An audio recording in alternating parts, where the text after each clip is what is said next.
Last week, someone asked me what I do. Simple question. I run a capital markets advisory firm. I've been doing it for 2 years now.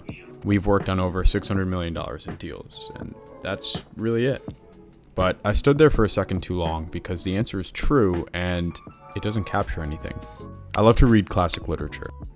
I shoot 35mm film on weekends, and I've spent more hours thinking about history than I have about most of my deals.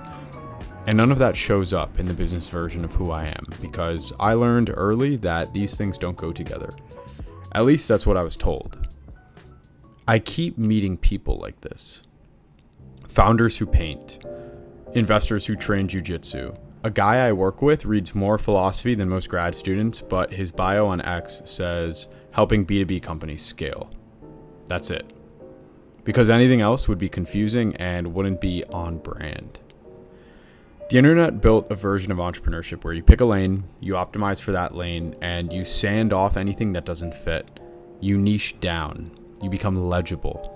And in exchange, you get to be taken seriously. Most people comply, and I complied for a while. I posted about deal flow and capital raises because that's what the audience expected, and it worked. In the way that things work when you follow the playbook. But I'd finish a post and I'd feel nothing. I was building a brand that could belong to anyone. A competent stranger. The stuff that made me interesting to talk to at dinner, the books, the photography, the way I think about things, I kept all of that off the internet because I thought it was a distraction from the real work.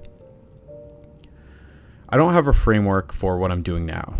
I just know the alternative. I've tried being the guy who only talks about business, and I run out of things to say within a year. Because I was drawing from a well I'd capped off. The reading, the looking, the traveling, the thinking about things that have nothing to do with revenue, that's where all the interesting ideas come from. Every conversation I've had that led to a real insight started in a book or a film or a walk through a city where I wasn't trying to optimize anything. So this is the experiment. I'm going to build this channel the way I actually think. Some of it will be about building the company, yes, but some of it will also be about a book I read or a film I can't stop thinking about.